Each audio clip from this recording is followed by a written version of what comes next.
Now you know what our organization is about. We are going to start meeting once a month. This is our first meeting that we're having. We just got this. Given all of that, and we look forward to having a meeting once a month. They're on theme topics. This month's theme is endurance.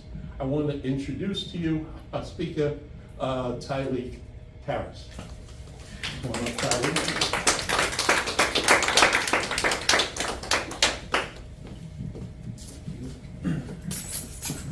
Hi everyone.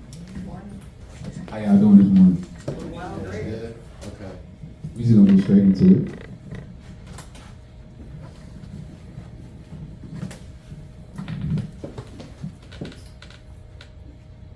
My name is Tyleik Harris. I'm a Greenville, North Carolina born and raised artist. On top of being an artist, I also consider myself to be a health enthusiast. Today, I'll be talking to you all about endurance, the philosophy of a healthier life. Before I begin, I want to give you a bit of a backstory. I grew up in a household where we ate the traditional American diet: hamburgers, steaks, chicken, beef, vegetables, or vegetables on the side, whatever you name it. I went to my grandma's house and we ate whatever we wanted. Donuts, neck bones. It was ridiculous. But that was normal for us because that's all we had known. Now, my grandmother did have a garden in her backyard where she grew fruits and vegetables, but the processed food to homegrown food ratio was about an 80-20. My mom, who primarily cooked for me growing up, and my sister growing up, was always very adamant about implementing fruits and vegetables in our diet, which I'm extremely thankful for, but I still managed to be an obese kid. I used to get teased at school, kids called me fat.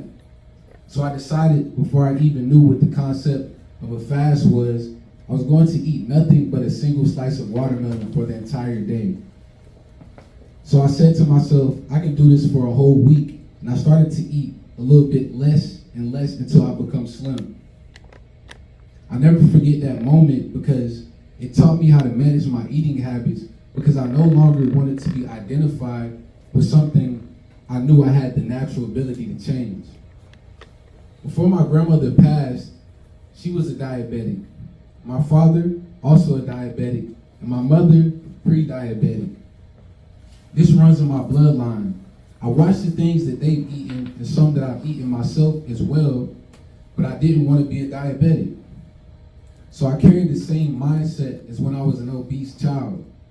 I have to stay disciplined enough in my actions so that I don't become what I don't want to be.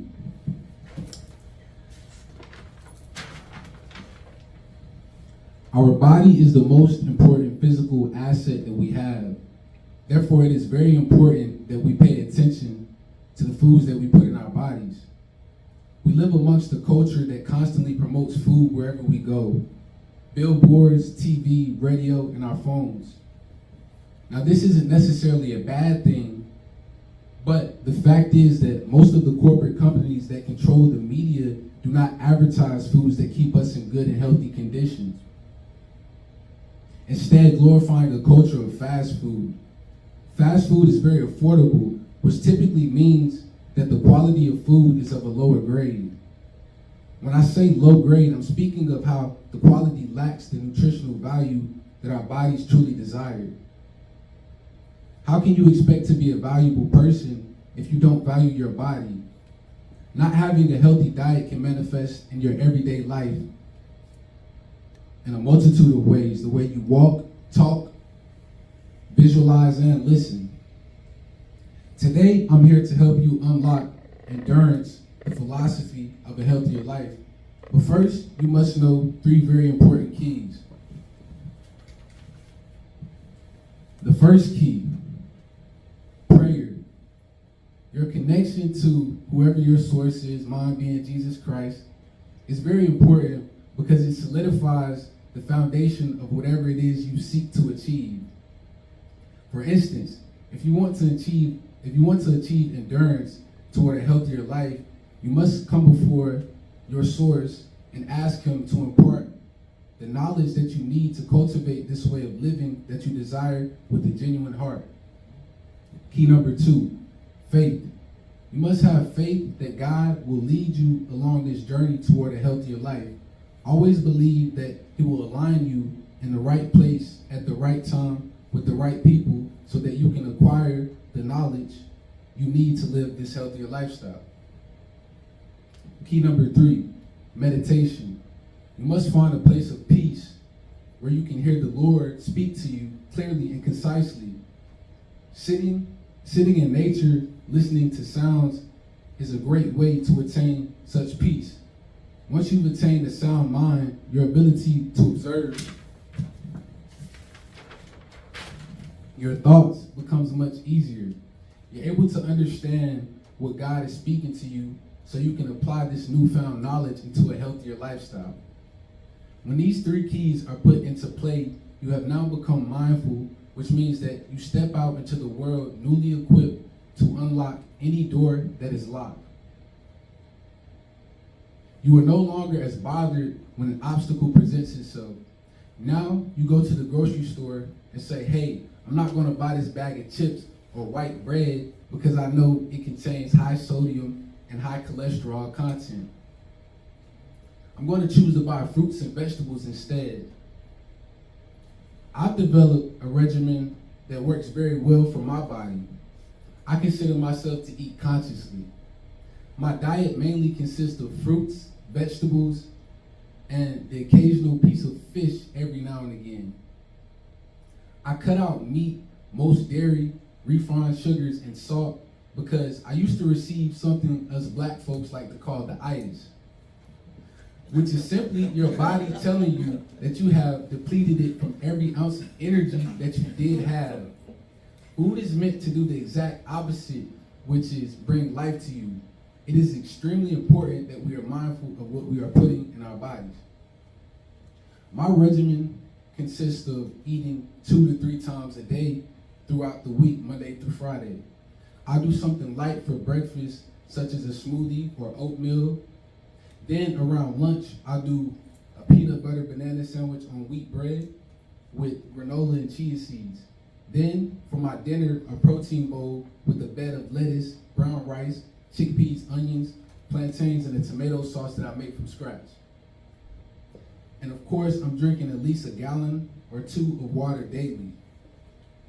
On Saturday, I treat myself to a dinner, usually Indian or Mediterranean food, my favorite. And on Sunday, I do a dry, juice, or water fast.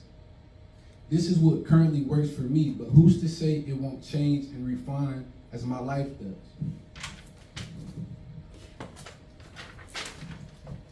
It's just about making it a point to listen to God and your body. You have to change your mind.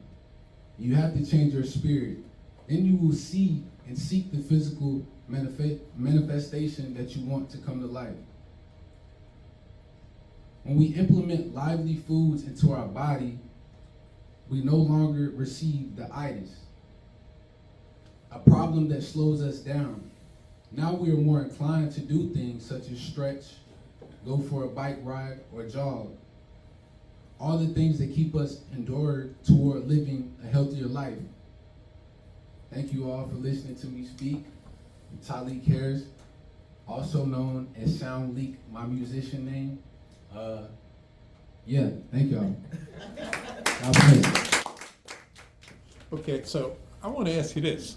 How about, as you and I have talked before, how about for some of us older people?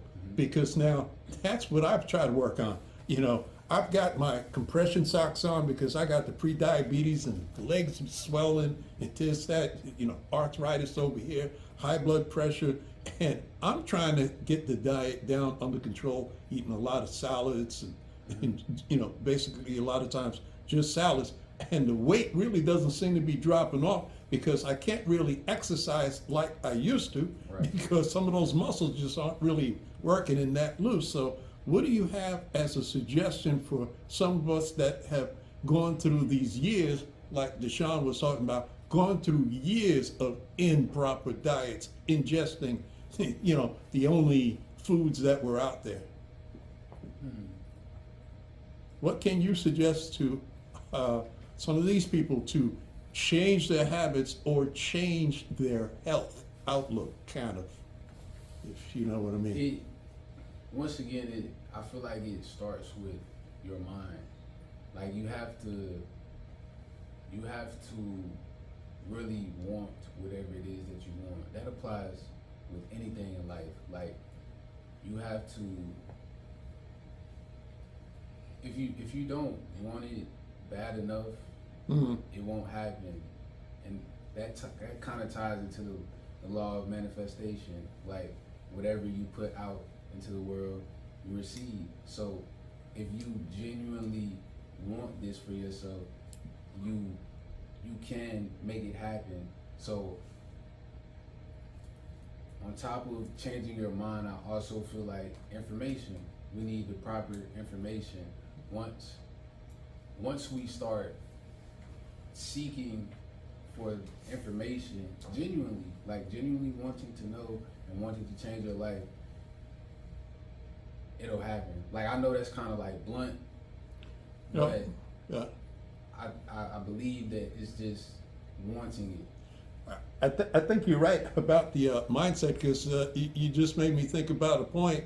Is I'll be sitting around doing my stuff in the house, being retired and whatnot, and all of a sudden I'll start hearing these cheeseburgers from White Castle talking to me in the refrigerator. Yep, hey, come on. And I know that I shouldn't be eating these cheeseburgers, White Castle burgers, and then. But you're right. It starts probably with that mindset that has to flip. And then also discipline. Yes. Like, Right. Disciplining yourself to know that the you of tomorrow is going to regret this. Like when you wake up tomorrow, you gotta think about the future you, like, as opposed to just the present, because that future you is going to suffer from doing it. I just want to say I totally agree with what you're saying. It starts with the mind first and the conscious effort to want to make a change. I keep going back to what I've heard. People make time for what's important to them. And it is a journey. Like you, I grew up in a household where nutrition was just feeding your belly, not really knowing what you're putting in is affecting how you feel and affecting your health down the road. So now here in my later years, I'm trying to make a change. It's baby steps. It doesn't happen overnight, and before you know it, those little baby steps, we'll see a big change. And the hardest part, I guess for me, is the people that are surrounding you, like at work. They're used to doing what they do. I'll give an example. I went to a job fair where we had a table, and the person I was working with, she bought all this candy, and my mind was like, these kids don't need that candy. But she bought all that candy because that's what she's used to doing. And the students come by, grab the candy. Well, she had some left over, and she just dumps it in my cart. I'm like, why are you doing that? I don't eat that stuff. And she said, well, it was just the leftovers. Well, no, I'm not the garbage can. Yeah. But yeah, I just wanted to say that, and also each individual's journey is definitely going to be different. And for me, I know I need protein in order to function at my best. Do you have any tips of what you use plant-based proteins? Because I know you said you have fish. I like fish to a certain point. Yeah. Okay. So I eat a lot of chickpeas and beans, which are really good for protein. Chickpeas especially, it's just something about the flavor that I love. So I eat a lot of chickpeas, fish, peanut butter. peanut butter, which is really good, granola, just things like that. Yeah, Yeah, yeah. I agree, and this, I'm kinda like trying to change my numbers, like Romero said, with, you know, as you get older, stuff starts creeping up, and I kinda get upset because you go to the doctor for your annual physical every year, and they never tell you anything Yeah. until you reach that magic number, and they say, well, you look like your cholesterol kinda high, you need to be on this pill. I'm like, Yeah. no. Yeah. Mhm. I think that protein is very important. It is extremely important. But the thing that I've found with people who like switch to the vegan diet, they stress it. Like they stress protein. I think protein is very important, but there are also other things that you can do to gain protein. Because essentially protein is just building your muscle. So actually working out and being physical builds protein also. So it's a matter of balancing both. So if you decide to go completely vegan, I feel like you might have to double up on your exercising or whatever it is, like in one area, and just to build more protein, because there is a lack of protein once you stop eating meat, because it's a whole bunch of protein in meat. It's meat. So yeah, it's just about doubling up on what it is that you're not getting. Thank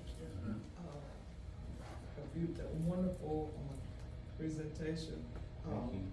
And you did a wonderful job and made us conscious to a lot of things. Yes. And I appreciate that.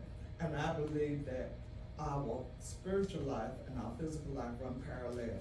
I believe if you're not disciplined in your spiritual life, you're not disciplined in your physical life, you're not disciplined in your physical life, you're not disciplined in your spiritual life.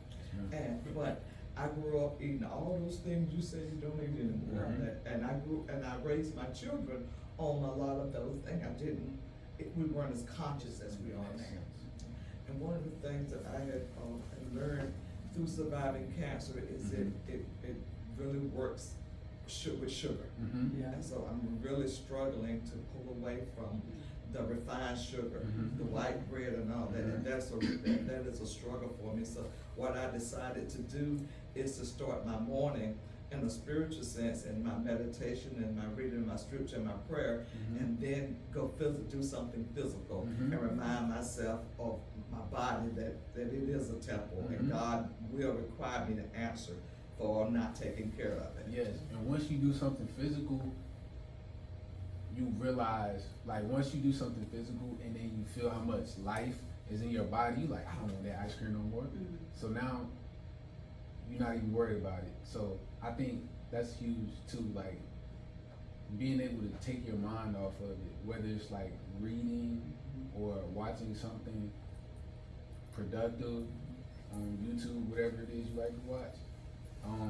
But I would primarily say like get outside, like really get outside and like breathe life in, so you're not thinking about it. Like just sit and look and breathe in, like, this is amazing. This is better than a bowl of ice cream right You could now. also go old school, because I remember before there was ice cream and pudding and all these snacks in the supermarket, what we'd have was dessert. Like after Sunday dinner is a simple fruit cocktail, where it's, without all of that corn syrup, because that has a lot of sugars in it, but just the natural fruit and the fruit salad, because that's where the sugar that you're craving is. So we would have that, we have cherries, little chunks of pineapple, cantaloupe, this, that, the other, and that was our dessert.